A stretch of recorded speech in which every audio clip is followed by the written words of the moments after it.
म्हणून जाणतेने गुरु भजिजे, तेने कृतकार्य होईजे. जैसे मूळ सिंचने सहजे, शाखा पल्लव संतोषती. म्हणून जाणतेने गुरु भजिजे. आपण पहिल्यांदा गुरु आणि सद्गुरु याच्यामधला फरक पाहिला. आता ज्यावेळेस तुम्हाला सिद्ध गुरु मिळालेले आहेत, पात्रता तुमची आलेली आहे. फक्त सिद्ध गुरु म्हणून भेटून चालत नाही. तुम्ही जरी पात्र झालेला असाल तरी चालत नाही. त्याच्याशी वागण्याची पद्धत जर नाही जमली, ट्युनिंग तुमचं नाही जमलं, तर त्याच्यामधनं संगीत निर्माण होणार नाही. आध्यात्मिक संगीताचं उद्बोधन होणार नाही. आणि म्हणून जाणीवपूर्वक असा शब्द आहे, जाणतेने गुरु भजिजे. त्याच्यावरच आपण बोलतोय, फक्त जाणतेने गुरु भजिजे. कित्येक तास झालं. म्हणून रज्जबचं काव्य, रज्जबचं पद आपण विचारार्थ घेतलेलं आहे. कबीरांचे शिष्य दादूदयाल, दादूदयालांचे शिष्य रज्जब. आणि त्यांनी गुरुशी कसं वागावं किंवा गुरु कसे वागले तरी तुम्ही कसं राहावं, एक सुंदर निरूपण केलेलं आहे. म्हणून हे पद आपण घेतलेलं आहे.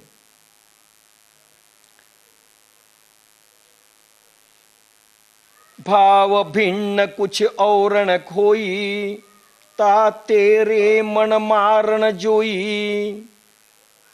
भाव भिन्न कुछ और न होई, ता तेरे मन मारण होई. तो मारतो तर समजू नका की तो नाराज आहे. मी माझे काही उदाहरणं दिलेले आहेत. त्यांनी मारलं, शब्दांचा जरी मार दिला तरी असं समजू नका की तो नाराज आहे. उपेक्षा भावाने वागले तरी समजू नका तो नाराज आहे. एक उदाहरण आहे, रामकृष्ण परमहंस विवेकानंदाला कित्येक महिन्यापासून बोलत नव्हते. विवेकानंद आले की ते पाहतही नव्हते.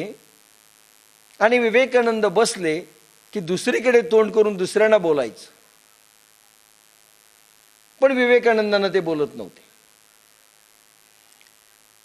सर्वांना बोलायचे. उपेक्षा, जसे काही त्यांचं अस्तित्वच नाही. आणि शेवटी असं झालं की 3 महिने निघून गेले.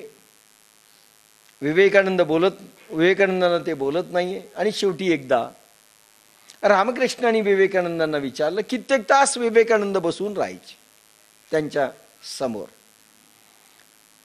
अरे म्हणले, नरेंद्र तुला काही वाटत नाही का रे, मी तुझ्याशी बोलत नाही, तुझ्याकडे पाहत नाही, तुझी उपेक्षा करतो.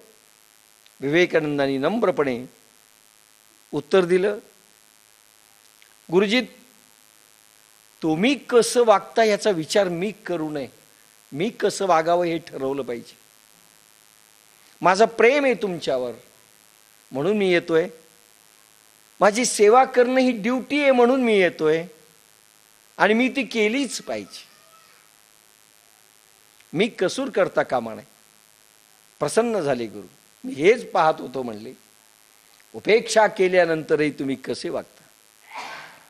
पण बाप्पासाहेब अनेकदा आम्हाला बोलायचे नाहीत. सर्वांना बोलायचे, आम्हाला बोलायचे नाहीत. अनेकदा निघून जा म्हणायचे, सांगितलेलं आहे मी. पण आम्ही टिकलो. त्याचा अर्थ असा की तो मारतो म्हणून तो नाराज आहे समजू नका. नाराजी असंभव आहे. विचार करू नका की तो तुमचा अपमान करतोय. गुरु अपमान करतोय. अनेकदा साधक बिथरतात 4 लोकांसमोर आम्हाला बोलले, एकांतात बोलायला पाहिजे होतं. काहींची तर विचित्र पोझिशन, मी सांगितलं मला वाटतं मागच्या वेळेस. आपल्याकडे देखील काही अशी मी सहज बोलत असताना कोणी म्हणतं प्रवचनात आम्हाला उत्तरं मिळाली, कोणी म्हणतात आम्हाला प्रवचनात ठोकलं किंवा मारलं, शब्दांचा मार दिला. माझ्या मनात तो कुठलाच भाव नसतो, मी फक्त बोलत असतो. आणि समजा अशी कल्पना करा, इनडायरेक्टली तुम्हाला नाव न घेता जरी बोललं, बिघडलं कुठे? ज्याची त्याला उत्तर मिळतात, सुधारण्याची संधी मिळते. आणि समजा कल्पना करा 4 लोकांमध्ये तुमचं नाव घेऊन तुम्हाला एखाद्या वेळेस शब्दांचा मार दिला, तुम्हाला वाटू नये की तुमचा अपमान झाला, असं रज्जब म्हणतात. मान आणि अपमान सद्गुरूच्या समोर नसतो. तुमचा मानही नाही तर तुमचा अपमानही नाही. 4 लोकात जरी ठोकलं, मारलं, बोलले तरी ती परीक्षा असते आणि त्या परीक्षेत तुम्ही उतरलं पाहिजे. ज्या दिवशी आपण मानी आहोत, विचार करू नका की तो तुमचा अपमान करतो. असंभव आहे. म्हणून मान नाही, अपमान नाही. निरंकारी वृत्ती पाहिजे, नम्रता पाहिजे, नम्रता पाहिजे. शिष्य आणि विद्यार्थी याच्यामध्ये फरक आहे. तुम्ही शाळेत शिकता त्यावेळेस तुम्ही विद्यार्थी असता. विद्यार्थी असता त्यावेळेस तुम्ही चर्चा आणि वादविवाद करता सरांशी. विद्यार्थी वादविवाद करत असतो, चर्चा करत असतो. इथे नो वादविवाद, अहंकार नाही. मी काहीतरी आहे दाखवण्याची काही स्थिती नाही. तुम्ही कोणीही नाही. असंभव, तो अपमान करू शकत नाही. आणि अपमान करण्याचा भाव नसतो. एखाद्या वेळेस परीक्षा घेण्याचा भाव असेल, अपमान नसतो. जे सांगेल ते करायला पाहिजे, तसं ऐकायला पाहिजे आणि तसं वागायला पाहिजे. त्यांचा भाव दुसरा असतो. तुम्हाला घडवायचंय, एक दगड आहे त्याला घडवायचंय, त्याच्यात एक मूर्ती आकाराला आणायची, त्याला देव बनवायचंय, असुरी भाग छाटायचा आहे, विकार संपवायचे, ठोकावं लागेल आणि नीट करावं लागेल, ठीकठाक करावं लागेल. आणि जे अहंकार सहन करणार नाही ते गेले. कुंभार माती मळतो, तुडवतो, त्याचा अपमान करण्याचा भाव नसतो. की मातीचा अपमान व्हायला, माती म्हणते माझा अपमान व्हायला. अरे नाही, तुझ्यामधनं एक सुंदर आकार घेणारं माठ तयार होणार आहे. अरे आज लोक तुला पायदळी तुडवतात, तो माठ घरामध्ये आणून चांगल्या ठिकाणी लावल्या जातो. आणि प्रत्येक जण आपला स्पर्श करतो, त्याला धुतो, स्वच्छ ठेवतो. त्यातून मूर्ती आकार घेणार आहे असं समजा. मूर्तिकार देखील मूर्ती घडवताना दगडाचा अपमान करत नाही. अरे खूप दगड होते, तुम्हाला का निवडलं? खूप लोक होते जगात, देवानी तुम्हाला का निवडलं? आणि सद्गुरूंनी तुम्हाला का निवडलं? त्या दगडामध्ये काही क्वालिटी आहे, त्याला चांगलं हे करावं लागेल.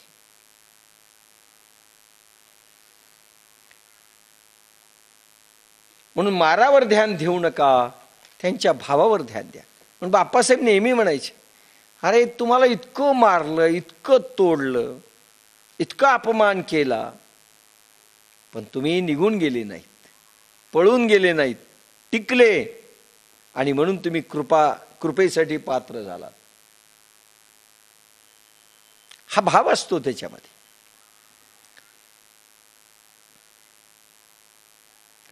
गुरुची इच्छा काय याचा विचार करा. अरे बाहेर फेकायचंय, कार्यासाठी फेकायचंय, देव मानव त्याच्यामधनं निर्मित करायचा आहे. म्हणून तो काय करतो हे ध्यान देऊ नका. कुठे शनी मारायला, कुठे शब्द मारायला ध्यान देऊ नका. त्याची आकांक्षा काय, त्याचा हेतू काय, त्याचा विचार काय, त्याला काय करायचंय पुढे, हे पाहायचंय. तसे केले तर अनुकंपा, तसे जर केले तर गुरुची कंपा होईल, त्याचं प्रेम मिळेल आणि प्रेमाला पात्र व्हाल, आध्यात्मिक शक्ती ट्रान्सफर करण्याकरिता पात्र व्हाल. जितकं तुमच्यावर ते प्रेम जास्त असेल तितका गुरु कठोर राहील. विद्यार्थी अवस्थेतही पहा, शाळेमध्ये गुरु त्याच पोरावर जास्त कठोर होतात ज्याला वाटतं याने मेरिटमध्ये यावं, शाळेचं नाव कमावं, त्याच्यासाठी फार कठोर राहतात ते. एक प्रश्न चुकला तर त्यांना ते आवडत नाही. कारण जितकं प्रेम जास्त आहे, जितकं तुम्हाला चमकवायचंय जगात, तितका तो जास्त कठोर राहील. आतून प्रेम असतं त्याचं. जैसा लोहा घडे लुहार, कुटी कुटी करी लेवे सार. चौथ्या लाईन मध्ये रज्जम म्हणतात, जैसा लोहा घडे लुहार, कुटी कुटी करी लेवे सार. शिष्य लोखंडासारखा कठीण असतो, त्याला आगणीत जाळावं लागतं. शिष्य कसा असतो? कठीण असतो, लोखंडासारखा शिष्य आहे. आता लोखंड जर उपयोगी करायचं असेल तर काय करावं लागतं? आगणीत जाळावं लागतं.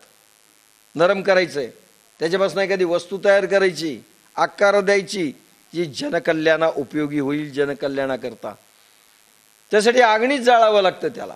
अशा रीतीने शिष्याला अक्षरशः गुरु आध्यात्मिक ब्रह्माग्नीत जाळतो.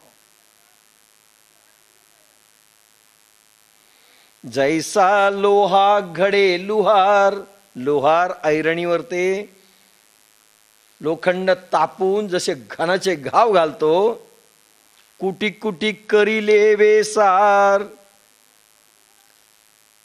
तर लोखंड जाळल्यानंतर, ठोकल्यानंतर त्या घणानी पातळ होईल, नरम होईल, आणि कुटल्यानंतर सार काढावं लागेल. सार, लोणी, नवणीत बाहेर येईल. कारण काही कडक दगड असतात, ते घडल्या जात नाहीत. कडक लोखंड असतं, तेही घडल्या जात नाही. नरम लोखंड मुळात पाहिजे असतं, आणि नरम आहे की कडक आहे पाण्याकरता घणाचे घाव घालावे लागतात. कडक जर पोलाद असेल त्याचं काही होत नाही, तो लोहार म्हणतो याचं काही होत नाही, फेकून देतो तो. घाव घातल्यानंतरही नम्रता ठेवावी लागेल, फार ठेवावी लागेल.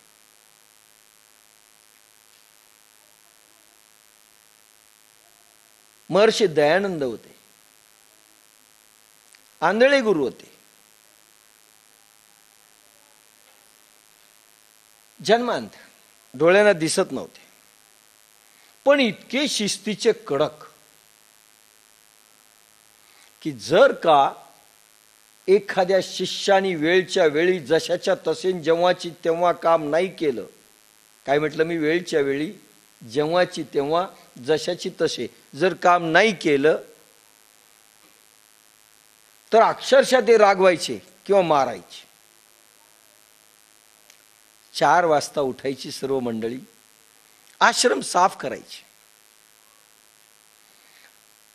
एक मातीचा ढिगल कचऱ्याचा असा बाहेर अंगणात होता, आणि गुरु एक शिष्य बाहेर आणत असताना असं बाहेर घेऊन येऊ लागले. बाहेर येत असताना मातीच्या ढिगलाला पाय लागला, तो उचलला नव्हता, आश्रम झाडला होता. मातीचा ढिगल तिथे पडलेला आहे किंवा कचऱ्याचा ढीग तिथे पडलेला आहे. गुरुच्या हातात काठी होती आणि शिष्याला काय अगदी काठी मोडेपर्यंत मारलं. इतकं मारलं रागावून, काठी मोडली. वळू म्हटले, तो रडला नाही, हातही त्यांनी पुढे केला सारखा, आणि काठी तुटली. शिष्य रडायला लागला. ते म्हणे, का मारलं म्हणून रडतोस ना? मग समजायला नको होतं का? त्याच्यासाठी रडत नाही म्हणे. आता तुम्ही शिक्षा कशी देणार म्हणून मी रडतोय. काठी तुटली ना तुमची. एकदम गुरुनी कवटाळला. काय करतील, कशी परीक्षा घेतील नेमच नाही. आपल्याकडे परीक्षा आहेत पण फार वेगळ्या आहेत. सायकोलॉजिकल टेस्ट आहे. तुम्हाला कळणारही नाही पण परीक्षा घेतली जाते. आपल्याकडच्या परीक्षा वेगळ्या आहेत. कधी विचाराल सांगेल. अतिशय परीक्षा वेगळ्या आहेत. कोणालाही कळणार नाही की साध्या साध्या गोष्टींवर परीक्षा घेण्यात येते म्हणून. तुमच्या भावना पाहिल्या जातील, तुमचं प्रेम पाहिलं जाईल, तुमची दानत पाहिलं जाईल, तुमचं सेवाकार्य पाहिलं जाईल, तुमची कंटिन्युटी, डेफिनिटी, सिन्सिअरिटी प्रत्येक कामातली पाहिल्या जाईल. सातत्य, नियमितता सगळं पाहिलं जाईल. माझ्या सेवेचं काही कारण नाही, कारण मी गुरुच नाही. तेवढा भाग फक्त मायनस. बाकीचं सगळं पाहण्यात.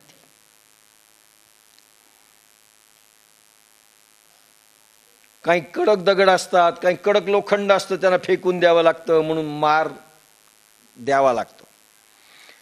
मारे मारी मी हरी करिलेही, तो निपजे फिरी मारण देही.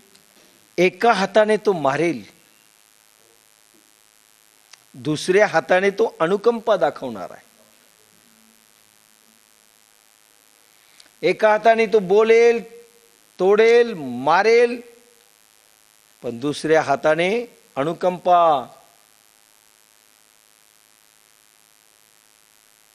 त्याला प्रेम दाखवावं लागतं. तो दुसऱ्या हाताने दाखवतो जे कळणारही नाही तुम्हाला.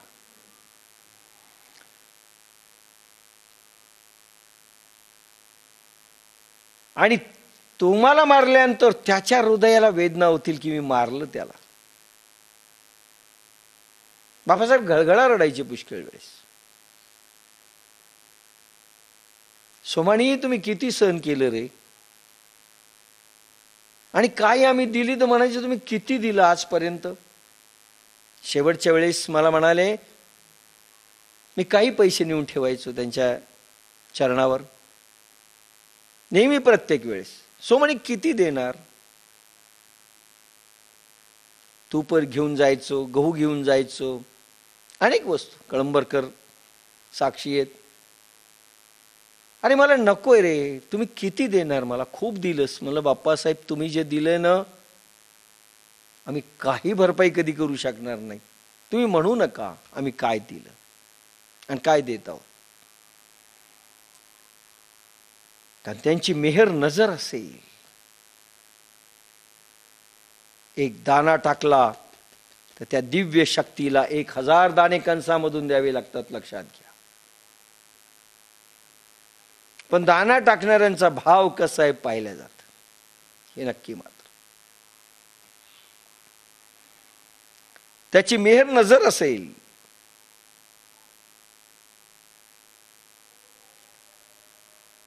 तो तुम्हाला पळवून लावील किंवा स्वतः दूर जाईल. मेहरबानी संपली असं जाहीर करेल. तो पुन्हा मारेल पण मधून पुचकारेल. आम्हाला केव्हा केव्हा बाबासाहेब इतके गोड बोलायचे, इतके गोड बोलायचे की आम्हाला खूप आनंद व्हायचा. अरे भावी काळ येईल पहा, आम्ही राहणार नाही. ते म्हणायचे मी राहणार नाही. पहा ही पोरं काय गाजवतील, काय करतील. मी नसेल पाहायला. वरून पाहणाऱ्याला समजणार नाहीत की हे कसे बोलतात, का रागावतात.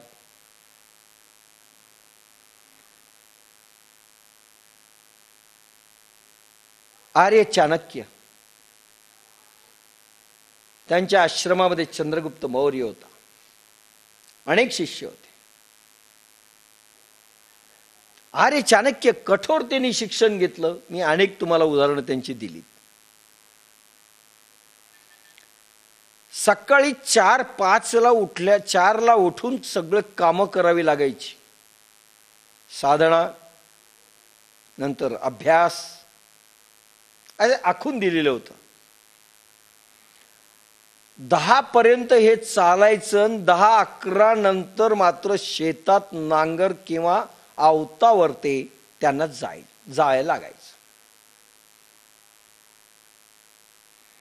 भर दुपारी रखरखत्या उन्हामध्ये छोटी छोटी पोरं काम करायची, घामाच्या धारा व्हायच्या.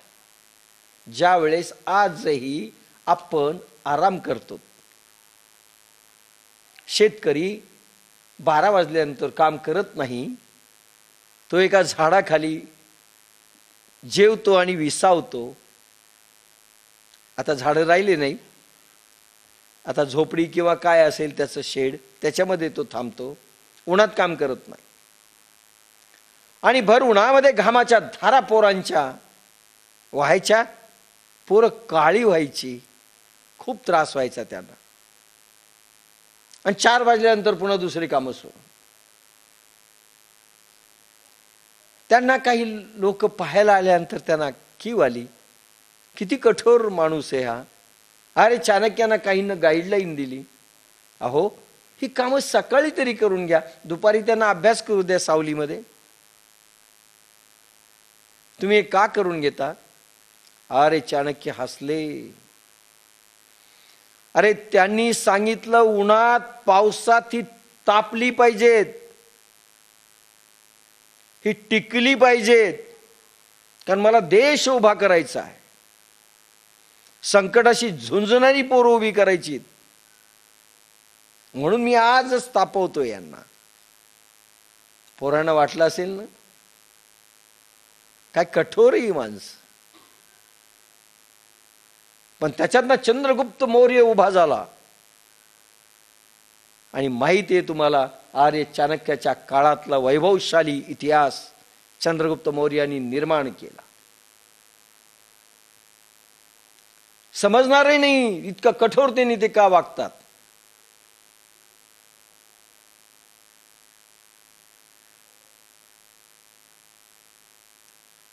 तोपर्यंत गुरु मारतात जोपर्यंत तुमचं आत्मज्योती पेटणार नाही, विकसित होणार नाही आणि तुम्ही पोहोचवणार नाही. ज्ञानदृष्टी जोपर्यंत उत्पन्न होणार नाही तोपर्यंत तो मारेल. नंतर नाही मार, नंतर मृत्यूचा देखील मार नाही, कारण मृत्यूचाही मार सहन करायचा आहे, रोगाचे मार सहन करायचेत, प्रारब्धाचे भोग सहन करायचेत, संसाराचे सुखदुःख सहन करायचेत. त्याच्यामध्ये टिकला पाहिजे. त्या प्रत्येक मारामध्ये असा एक तो घडवायचा आहे, म्हणून तो मारत असतो. मृत्यू देखील अमर बनेल, अमृत बनेल. ते धन्य आहेत की ज्यांनी गुरुकडून खूप मार खाल्ला व मरण्यास तयार झाले. मरण्यास तयार झाले, त्याच्यापेक्षा कमी परीक्षा घेतल्या जाऊ शकत नाही. अनेक पद्धतीच्या परीक्षा आहेत.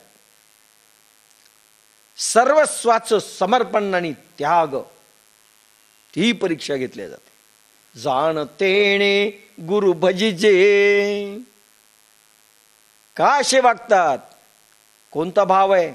माझ्याकडनं संसाराचं समर्पण पाहिजे का? अर्थाचं समर्पण पूर्ण पाहिजे का? बुद्धीचं, मनाचं, शरीराचं समर्पण हवंय का? वेळेचं समर्पण हवंय काय? काय हवंय हे ओळखता आलं पाहिजे. आणि जर तुम्ही नाही ओळखू शकले, कट त्या रिंगणातनं. जाणतेने गुरु भजिजे.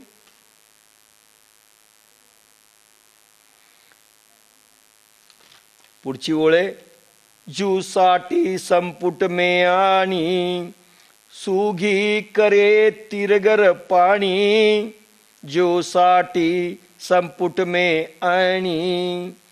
सुगधी करे तिरगर पाणी.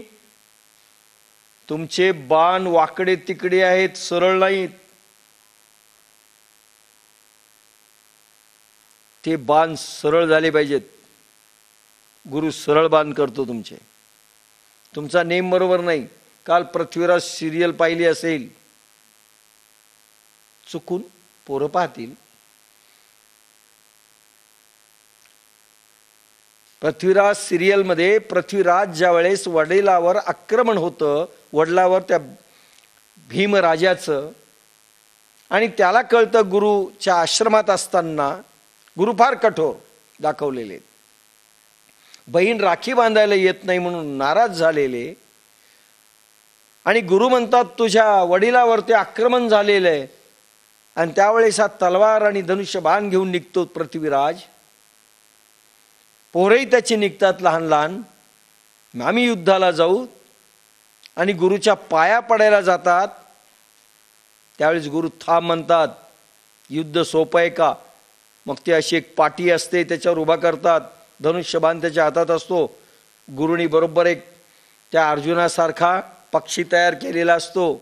तो असा फिरतो आणि त्याचा डोळा भेद गुरु करून दाखवतो. त्याला म्हणतात आता तू भेद कर. त्याचा बाण दुसरीकडेच जातो, लक्ष भेद नाही. त्याला म्हणले कॉन्सन्ट्रेशन पाहिजे, एकाग्रता पाहिजे, ध्यान अवस्थेमध्ये तू परफेक्ट पाहिजेस. कुठे युद्ध करणार?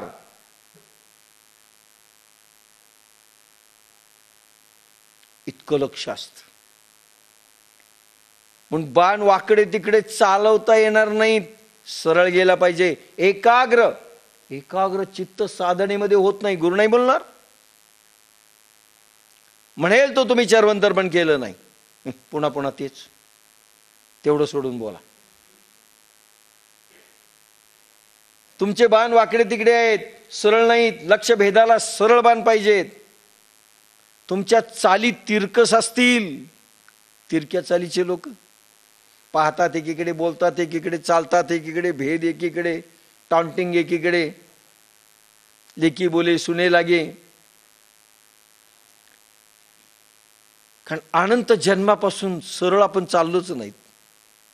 तो चाल सरळ करेल. कोणकोणत्या याच्यावरती हॅमरिंग होईल?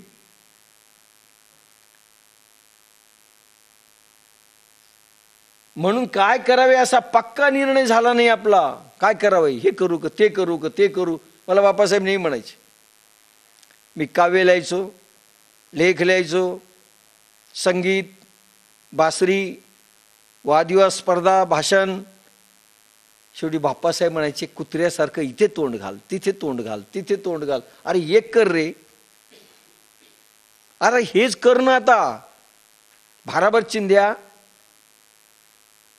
हळूहळू सगळं सुटायला लागलं.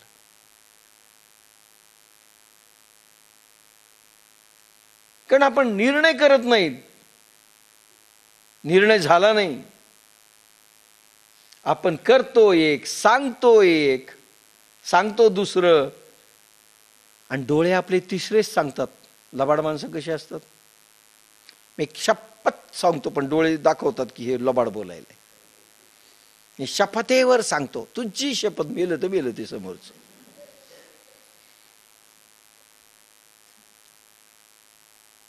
गुरु तुमच्या वाणीला, विचाराला, तुमच्या व्यवहाराला, तुमच्या आचरणाला नीट करतात.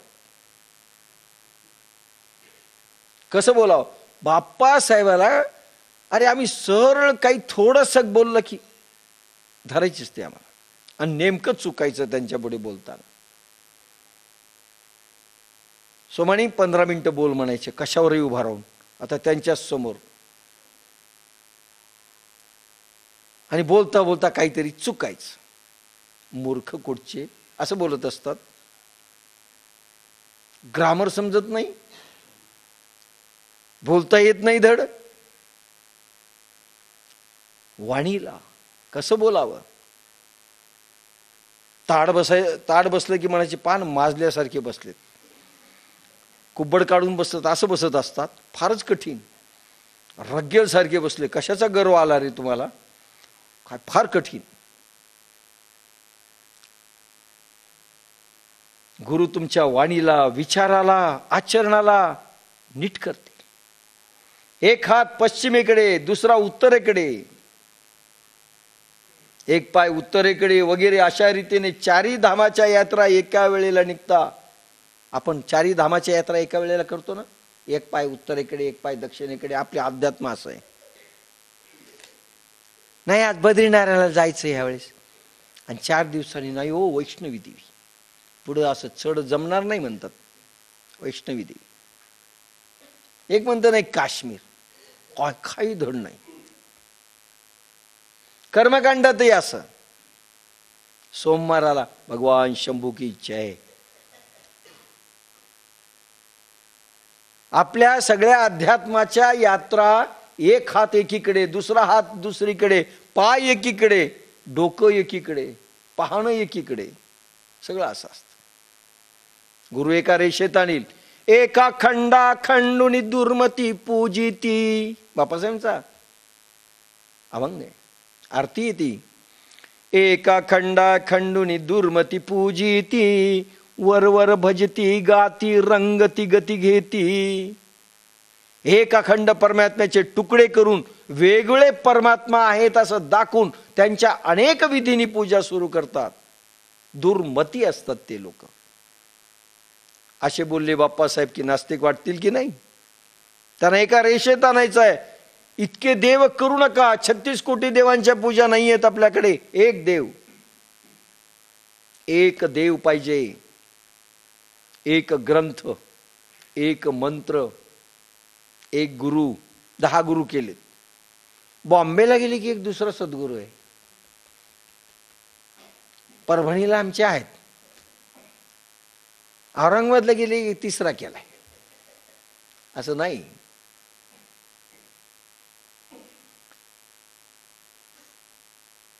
सगळंच जर करायचं असेल तर तुम्ही कोठेच पोहोचणार नाही. कोठेच पोहोचणार नाही.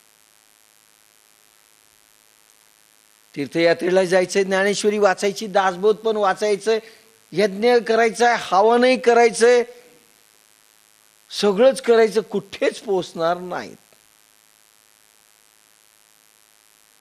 कारण एका देवाकडे निघालात की दुसरा देव आठवतो की पुन्हा रिटर्न. तुम्ही चालले पश्चिमेकडे, बद्रीनारायण, बद्रीनारायणकडून निघाले की नाही नाही नाही नाही वैष्णवी देवी, निघाले तिकडे. तिकडून निघाले की असे पोहोचले कुठे? पोहोचले कुठेच नाही. एकाच दिशेने गती पाहिजे. मती, गती, स्थिती एकाच दिशेने पाहिजे.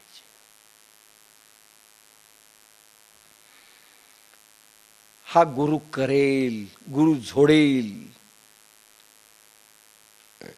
आणि त्यावेळेस जे दुःख होईल ना, आनंद भावाने स्वीकार करा. हेच तप आहे. नाही करायची पूजा, नाही करायची. नका भजू देवतांतरा. ज्ञानेश्वरी पुढे. अनेक देवी देवतांच्या उपासना नाहीये. आवडीप्रमाणे देव कुठलाही एक सिलेक्ट करा, संपला विषय. हीच गुरु सेवा आहे. कुठलंही दुःख झालं किंवा त्यांनी दिलं, आनंद भावाने स्वीकार करा, ही स्थिती आली पाहिजे. ही गुरु सेवा आहे. नंतरचा आहे मन तोडन का नाही भाव, जे कुछ तुटी जाय तो जाव. मन तोडन का नाही भाव. हे करण्यात तुमचं मन खच्ची करणं, नर्वस तुम्हाला करणं, हा भाव नसतो तुम्हाला ताडण करण्यामध्ये गुरूंचा. आमच्या मनाला खूप दुःख झालं, तो भाव नसतो. अनेक दुहेरी निष्ठा असतात आपल्याला, अनेक गुरु केलेले असतात. परवा आळंदीला शिबिरामध्ये गुरुपौर्णिमेच्या असंच काही साधकांना बोललो, दुहेरी निष्ठा तुम्ही कुठेच जाणार नाहीत. 2 देव 2 गुरु तुम्ही संपले. ते गुरु संपले की नाही नंतर पाहू.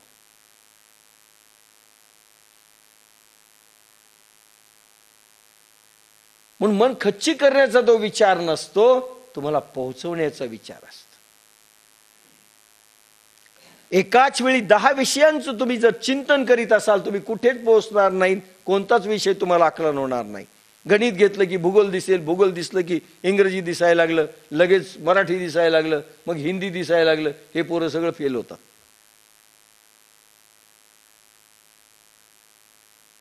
चालत नाही, व्यवहारात चालत नाही, अध्यात्मातही चालणार नाही. तुमचा मन तोडण्याचा भाव नाही, तुम्हाला तोडू इच्छित नाही, तो बनवू इच्छितो, घडवू इच्छितो. मग आम्ही मराठीचा विचार नको करायला. हो यस, गणिताचं पुस्तक समोर असताना मराठीचा विचार नाही चालणार, आणि मराठीचा विचार असताना गणिताचा नाही चालणार. हे तो घडवू इच्छितो म्हणून बोलेल, तोडेल, पण बनवण्यासाठी तोडावे लागेल. आमच्या नूतन विद्यालयामध्ये मी सेलूला शिकत असताना गुरुजी लोक फार तयार होते. वर्गात विचारायचे, किती वाजेपर्यंत अभ्यास करता? मी उठून म्हणलो 1-2 पर्यंत. कोण कोण असतं घरी अभ्यासाला? नावं सांगितली. ठीक आहे म्हणले. 12 वाजता आले. हेडमास्टर घरी सोनाजी गुरुजी होते, आपल्या कुलकर्णीबाईंचे नातेवाईक. दरवाजा वाजवला. मस्त झोपलेलो होतो. तुम्ही काय खोटं बोलता? 1-2 पर्यंत जागतो. धसकीच असायची कधी गुरुजी घरी येतील. अजून आठवतं. खोटं बोलता? आणि सारखं गॅलरीत बसलेलं असायचो, बाहेर पाहायचो गुरुजी येतात का. मग युक्ती केली होती, हे दोघं झोपून 2 जण पाहत बसा, आणि लगेच उठवा.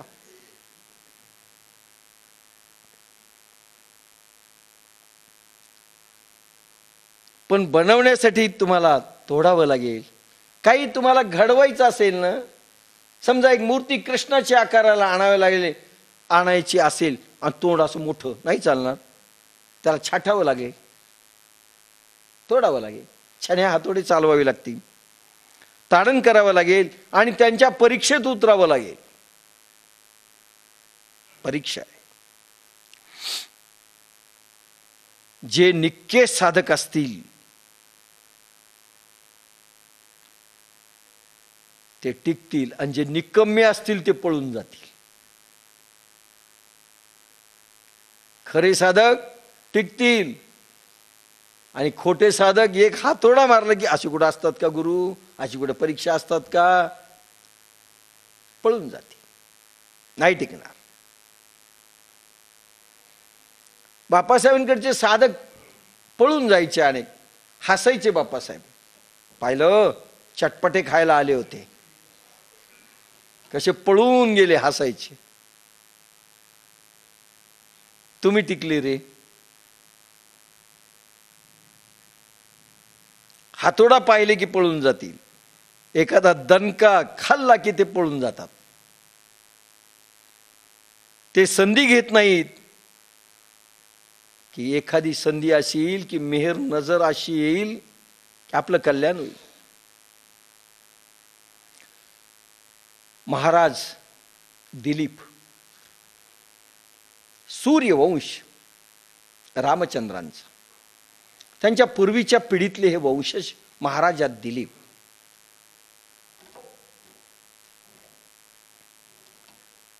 त्याच्यामध्ये त्याला पुत्ररत्न नव्हतं, आणि राज्याला पुत्र नाही म्हणून महाराणी आणि महाराज दोघंही दुःखी होते. आणि पुत्र नसेल तर आपण काय करावं हा प्रश्न होता. राजाला वारस कोण? म्हणून दोघेही शेवटी खिन्न मनाने महर्षी वशिष्ठांच्या आश्रमात गेले, गुरुकुलामध्ये. सगळे वस्त्र उतरवले आणि रथामधून दोघेही आले. महाराज, आम्हाला पुत्ररत्न नाही आणि दोघेही दुःखी आहोत, तुमच्या चरणावर आलेलो आहोत, आश्रमात सेवा करूत, काही करूत, पण महाराज पुत्र प्राप्ती झाली पाहिजे. हेतू सांगितला.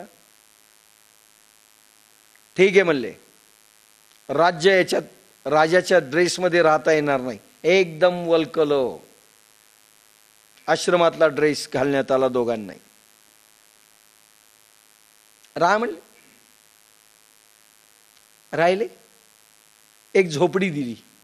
आता पहा, राजवैभवात राहिलेला सूर्यवंशीय राजा महाराज दिलीप एका झोपडीत, आणि गाय दिली कपिला, पांढरी. दोघही नवरा बायकोला सांगितलं हिची सेवा रात्रंदिवस करायची.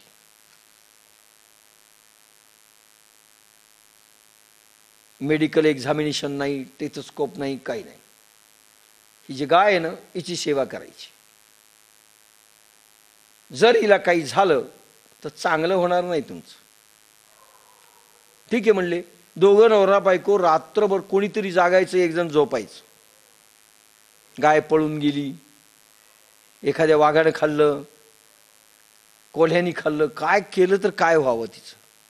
चोरून नेली कोणी. गुरु नाराज होतील, श्रापही देतील एखाद्या वेळेस, म्हणून सेवा करू लागले. आणि रोज सकाळी दोघं पती पत्नी, महाराजा महाराणी, दोघ जण तिला डोंगरावर ते चारायला घेऊन जायचे. दिवसभर चारायचे गाई मागे गुराखी सारखं, आणि आल्यानंतर पुन्हा रात्रभर जागत राहायचे, तिची सेवा करायची. कित्येक वर्ष. माकडासारखं नाही, कोय घातली की जसं आपण बसलो साधनेला लगेच पाहतो काही व्हायलं की नाही. कित्येक वर्ष गेले. गुरु काही साधना नाही, काही नाही, फक्त गाय चारणे. मधून मधून गुरुजींचं दर्शन घ्यायचे, काही बोलायचे नाही, तेही बोलायचे नाही. विचारायची सोय नसते, विचारायचं नाही, आम्हाला पुढे काय सांगा, काही नाही. एके दिवशी दुपारची वेळ, उन्हाचा प्रहर, अशा वेळेमध्ये डोंगरावरती गाय चरत असताना अचानक एक सिंह ढरकाळी फोडीत आला, गायीच्या मानेला धरलं. महाराजा दिलीप समोर होते. म्हणाले, सिंह राजा, तू मला खा, गायीला सोड. महाराणी म्हणते, नाही, तू मला खा, गायीला सोड. आणि शेवटी एक दुसऱ्याची चढावड लागली.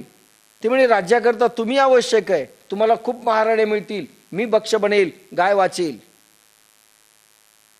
गाय वाचवण्याकरता चढावड चालली. आणि शेवटी सिंहाने गाय सोडली. कोण तयार आहे म्हणले. यांनी मान अशी खाली घातली, दिलीपनी मान धरली सिंहानी नरड्यामध्ये. खाणार तितक्यात एकदम गुरु वशिष्ठ प्रगट झाले त्या सिंहामधनं. शाब्बास म्हणले, दिलीप जा, तुला चक्रवर्ती राजासारखा एक पुत्र होईल. किती वर्षांनी आणि किती परीक्षा घेतल्यानंतर. सोपं काहीच नाही. निकमे पळून जातील. काय गायन, काय गुरुन, काय शेनन, काय चारणन, कधी मेहर नजर होईल सांगता येणार नाही. कित्येक वर्ष निघून जातील. खूप उदाहरण आहेत, एक उदाहरण पुरेसं आहे. पुढे आहे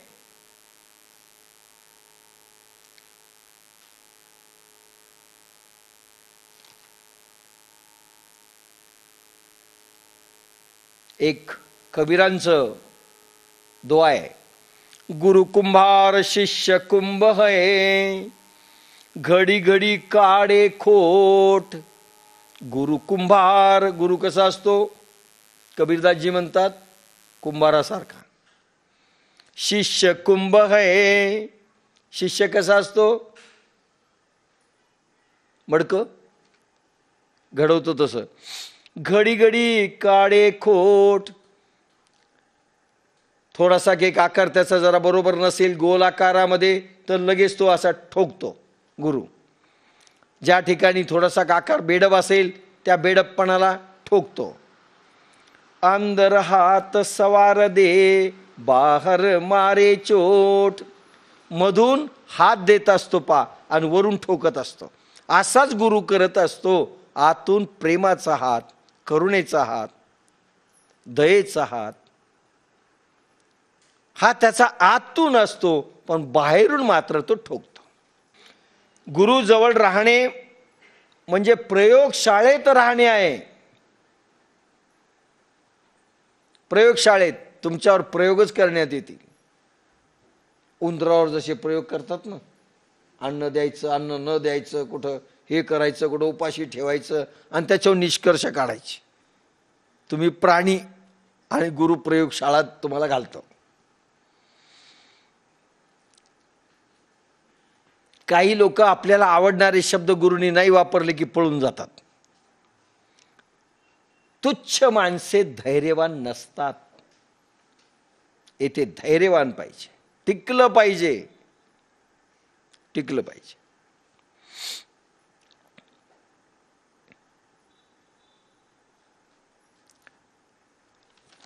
पुढे आहे, जो कपडा दर्जी के जाय, टुक टुक करी ले ही बनाय.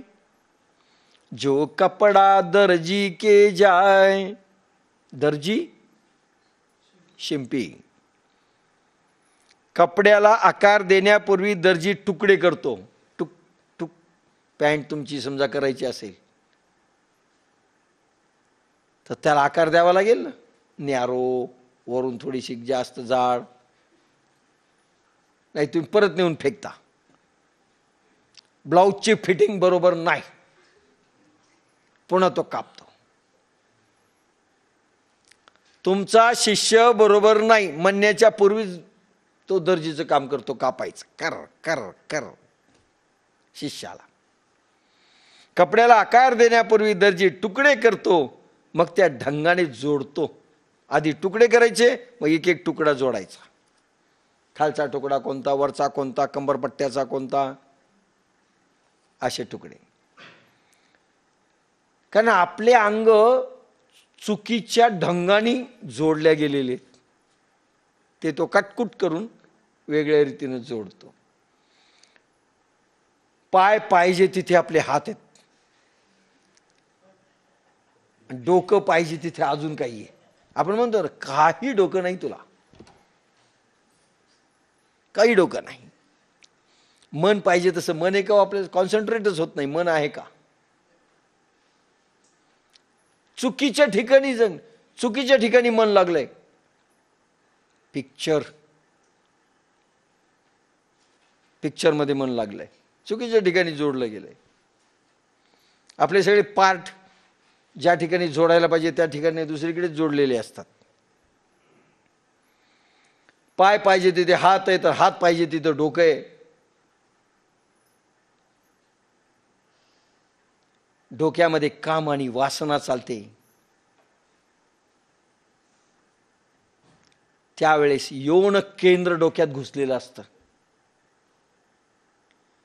यौन केंद्र डोक्यात घुसलेलं असतं. ज्यावेळेस काम वासना डोक्यात चालते. डोक्यात यौन केंद्र नसलं पाहिजे. ती विकृती आहे. हृदयामध्ये भाव पाहिजेत, भाव जागरण, प्रेम जागरण झालं पाहिजे. आपल्या डोक्यात वेगळीच गडबड असते, वेगळीच गडबड. भाव प्रेम नसतं. डोकं एक खिचडी झालेलं आहे, खिचडी. अनेक गोष्टी आहेत, कशाच्याही गोष्टी आहेत. म्हणून तो माणूस हा माणूस नाही राहिला, तो खच्चर झाला. श्रद्धा असेल तर तसा विचार नसतो.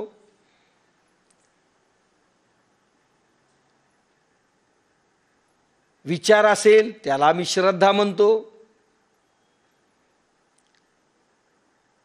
संशय असेल, विचार असतो पण त्याच्यामध्ये संशय असतो. कोणाला माहीत देव आहे की नाही, कोणाला माहीत गुरुजवळ शक्ती आहे की नाही, कोणाला माहीत साधनेला बसतो तर आपल्याजवळ काही होतं की नाही. बरं काही दिसलं, कोणाला माहीत देव दिसलं की बुद्ध दिसलं.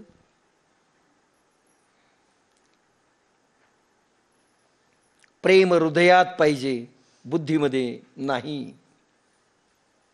आणि आपली बुद्धीने चालतो आपण, संशयाने चालतो.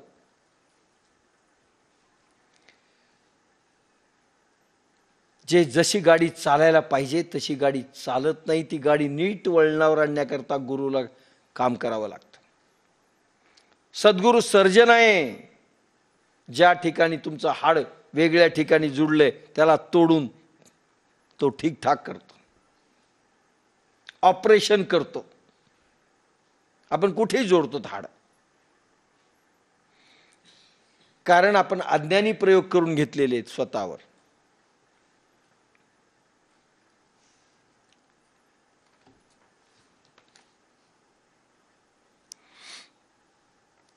त्यूरज जब सद्गुरु का खेल, ताते समझी मार सब झेल.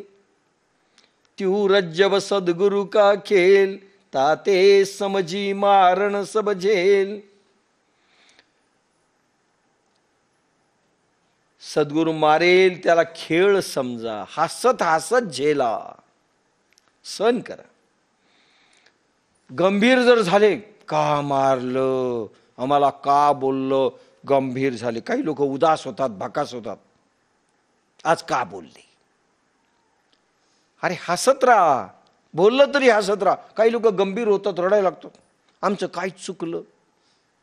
गंभीर होऊ नका, रडूही नका, हसत हसत झेला, सहन करा. परेशान होऊ नका, काय चुकलं काय चुकलं, पण चुकलं तर चुकलं,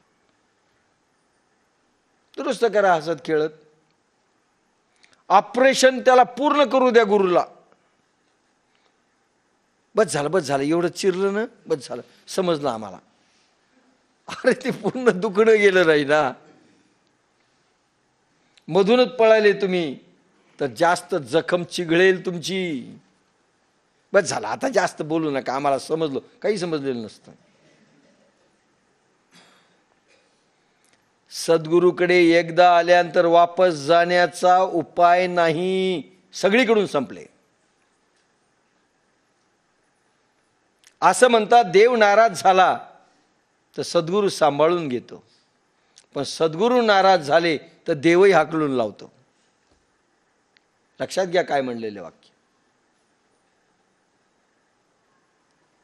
देव नाराज झाला तर सद्गुरू सांभाळून घेतो, पण सद्गुरू नाराज झाले तर देवही हाकलून लावतो.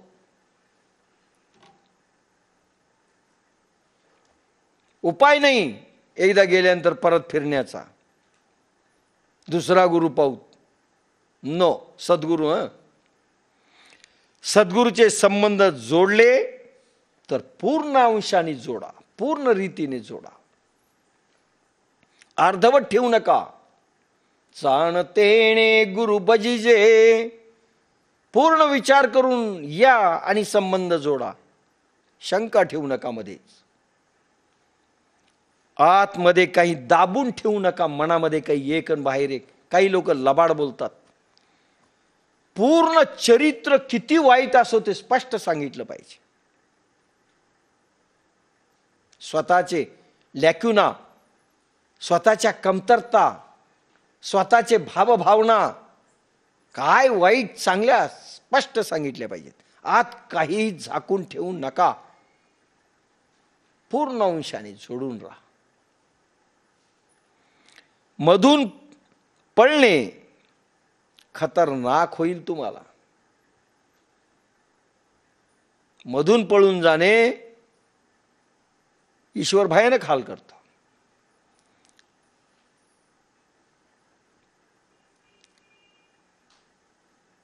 कपडा तुमचा कापला आणि तुम्ही पळाला, काही तो कपडा तुमचा कामी येणार नाही. समजा तुकडे केले, आम्हाला नाही शिवायचं, सगळे तुकडे घेऊन गेलात, काय होईल तुमचं सांगा? अरे तो काहीच होणार नाही ना. उलट जग हसेल. हे पा, पॅन्ट शिवायला घेऊन गेली आमची पॅन्ट, सगळे तुकडे दाखवायला लागले. जग हसेल. अरे एवढे मोठ्या गुरुकडे गेले आणि तुकडे करून घेतले नाही, शिवूच दिलं नाही. आणि नको बाबा. काही लोक हेमोग्लोबिन काढण्यासाठी इंजेक्शनची सुई टोचू देत नाहीत. बाप्पा आम्हाला नको वाटतं का? भीती वाटते. आपण मुकावं लागणार.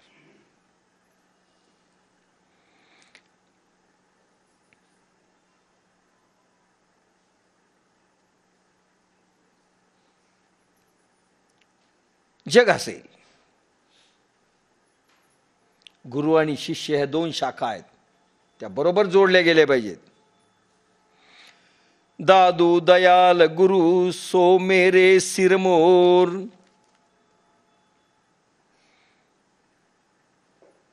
पुन्हा काय म्हणतात रज्जब? त्यू रज्जब सद्गुरु का खेल, ताते समजी मार सब झेल. दादू दीन दयाल गुरु सो मेरे सिरमोर. माझे गुरु दादू दयाल आहेत, सिरमोर आहेत. जन रज्जब उनकी दया, पाई निह चल ठोर.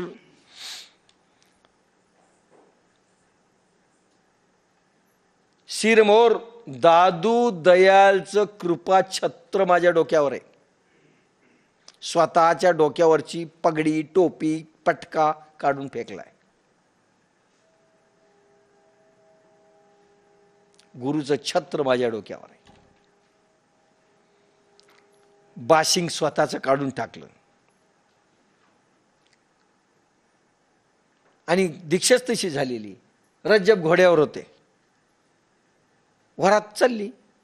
बायको, सांगितलं होतं तुम्हाला की लग्न करायचं होतं रज्जबला. चालले होते डमडम डमडम. मागे वरात, मध्ये घोडं, समोर बॅड. आणि तिकडे दादू दयाल आले आणि हे रज्जब कुठे चालला? उतर खाली.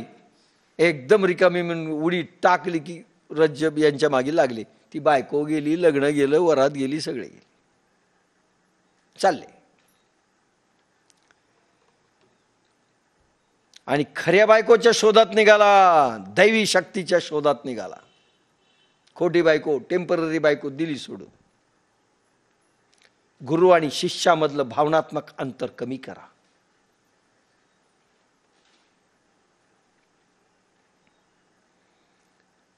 रज्जब शोधायला निघाला, खऱ्या प्रेमाच्या शोधात निघायला. टार्गेटच्या आधी दिशा चूक होती. दादूचा डोळा मिळाला,